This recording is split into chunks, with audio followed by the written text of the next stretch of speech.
Picture a beaten, terrified man stumbling into a woman's tent, half his face already burned.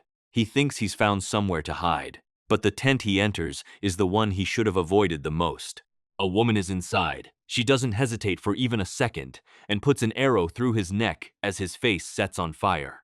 Then the woman goes on to fulfill a promise made decades ago and puts 3 arrows in his skull. To understand what he did to earn it, we have to go back to a bar, a bounty hunter, and a kid who liked counting out loud. Dao Ma walks into a bar where a gang called the Ji Xingzhe are holed up.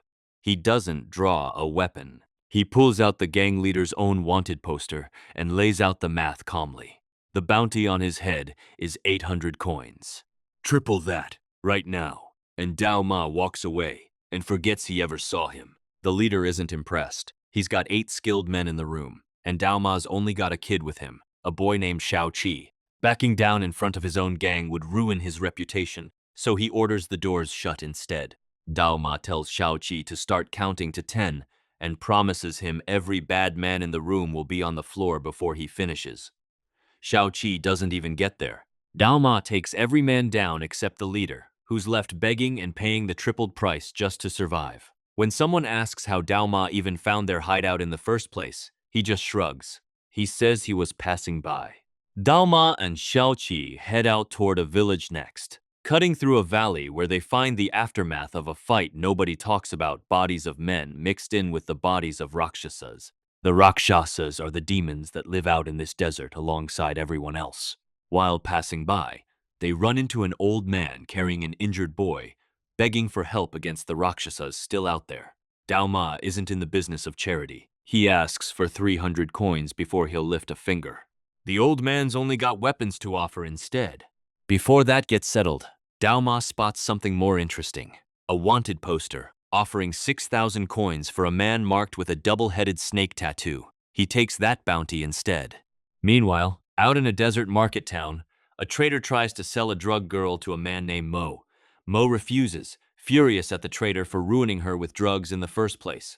When the trader tries to attack him for it, Mo's daughter Ayuya steps in and is about to kill the man herself until Dao Ma catches her hand and stops her. It turns out Dao Ma and Mo already know each other well. Old friends greeting each other warmly, not strangers. Mo proceeds to heal the injured boy using insects, a strange but effective trick of his. The old man explains that the double-headed snake killed the boy's father and fled the scene. Dao Ma asks Mo to help track the snake down, offering to settle an old debt between them with the 6,000 coin bounty. Mo waves that off. Friends don't owe each other debts. He explains the snake's history instead. 8 years ago, the man committed a murder on the court's behalf, changed his appearance, and disappeared.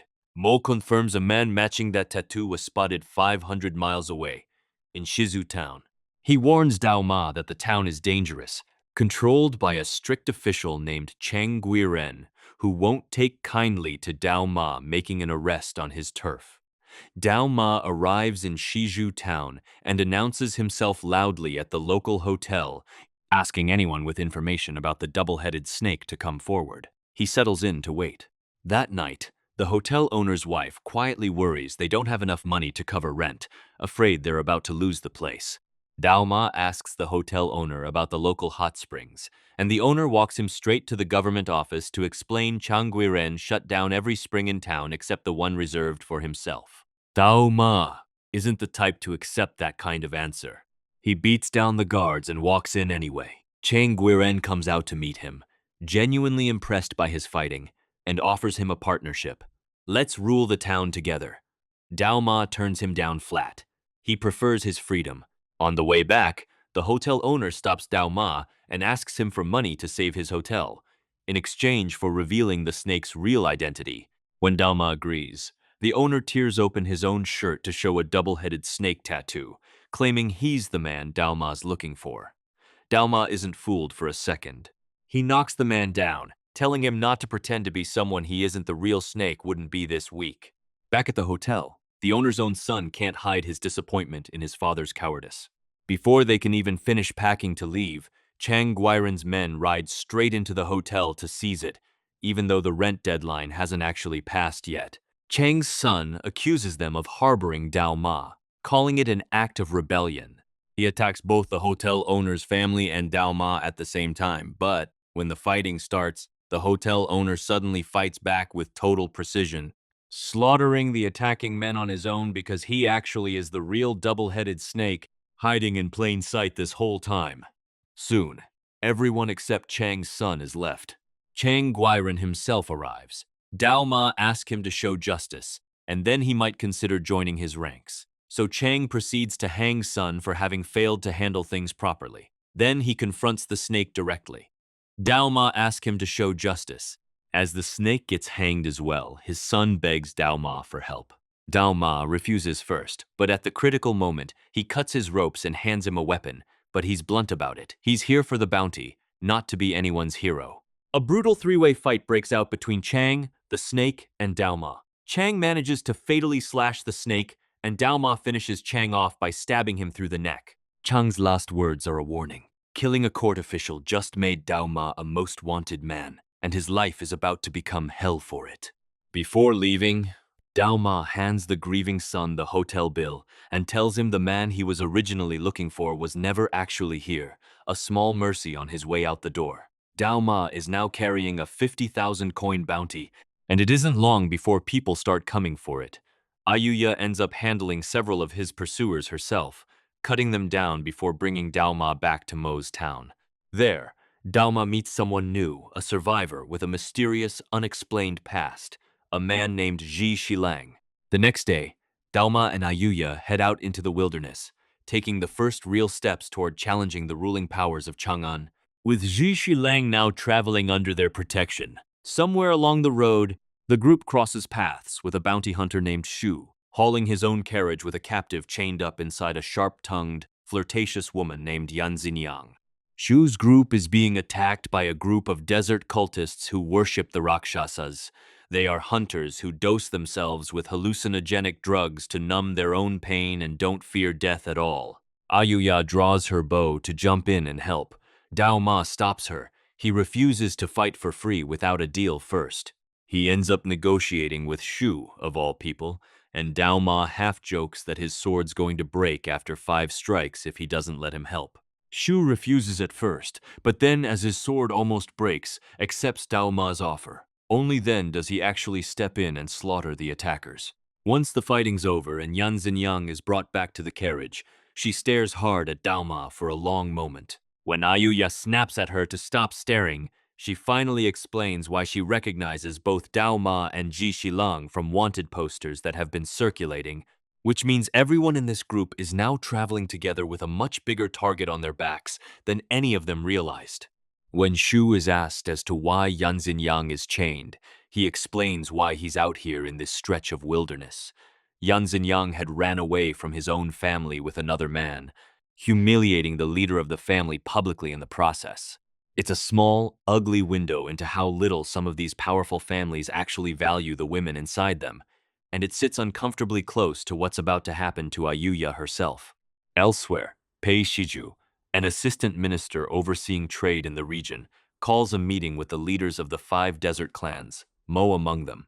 He offers them chests of gold to align formally with the imperial court and help wipe out the rebels of the western region, dangling the promise of tax-free trading in exchange for their loyalty. Mo turns him down. He reminds the room what their people actually survived to get here, how their ancestors fled into this desert 8 years ago, built these markets from nothing, and lived through a brutal 7-day siege by the Tu Yuhun to keep it.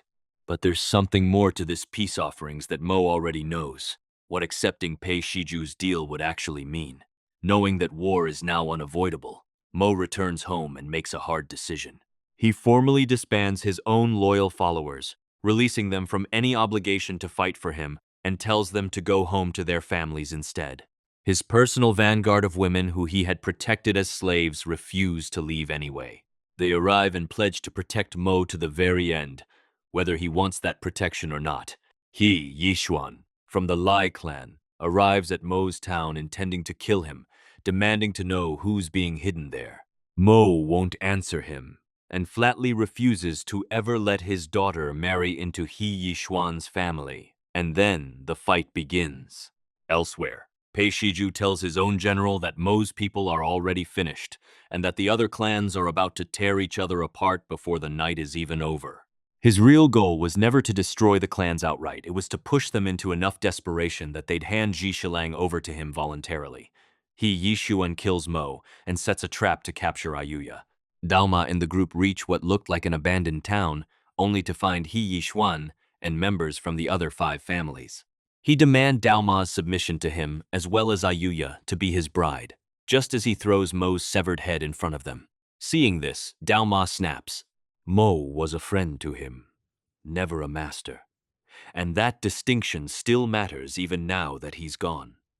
A massive brawl erupts between the clans and Dao Ma's group. In the middle of the chaos, Ji Shilang starts laughing at the men attacking him, calling himself a prophet, the center of the world, mocking the fact that they're all hunting him without even understanding why. Ayuya is crying and is filled with rage.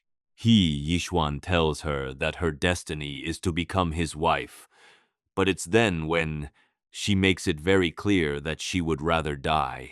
The fight stops when the armies from other clans arrive, and each clan starts turning on each other out of pure paranoia, the alliance falling apart from the inside.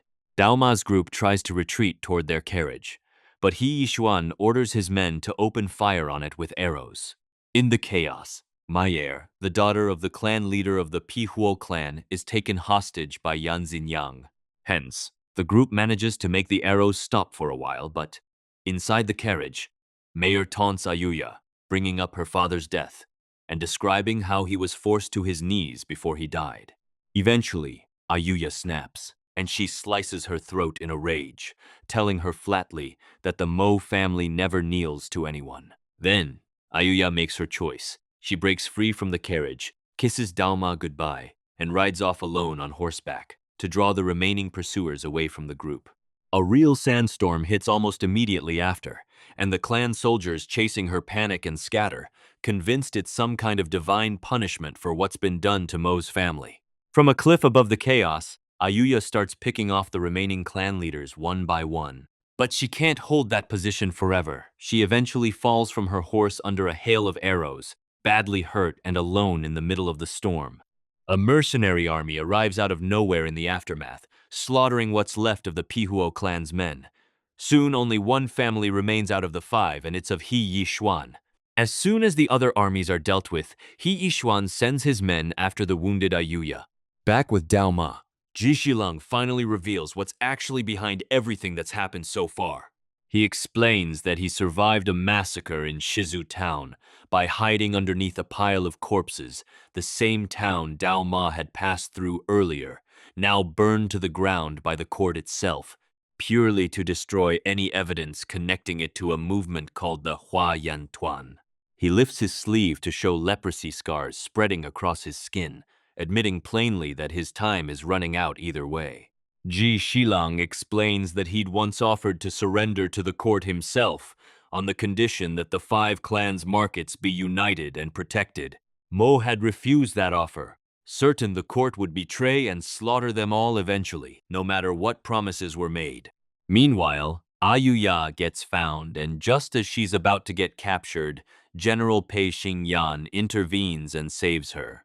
He Yishuan demands she be handed back to him, insisting he needs her bloodline to legitimize his claim over all 5 clans, still intent on marrying her. Pei Xingyan mocks him outright and asks him to bring Ji Shilang to him first instead, since it's his head the imperial court actually wants.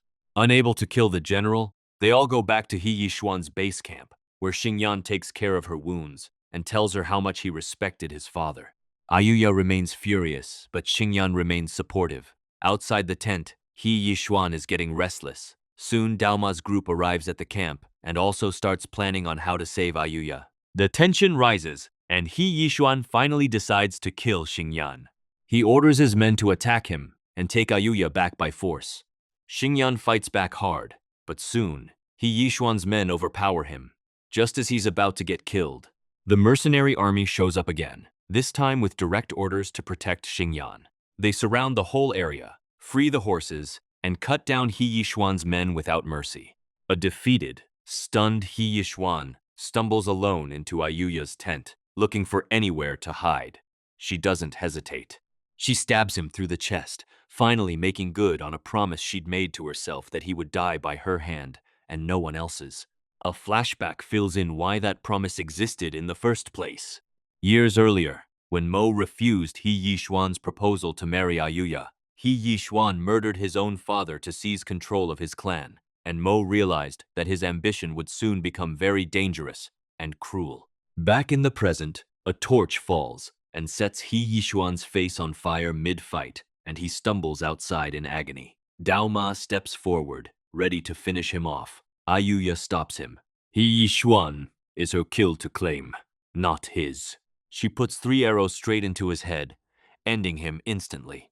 Far away, Pei Shiju gets word of it all and sends his own forces to quietly secure He Yishuan's now leaderless base. Privately celebrating how cleanly his plan worked out, the desert clans destroyed each other completely, and he never had to risk a single soldier of his own to make it happen.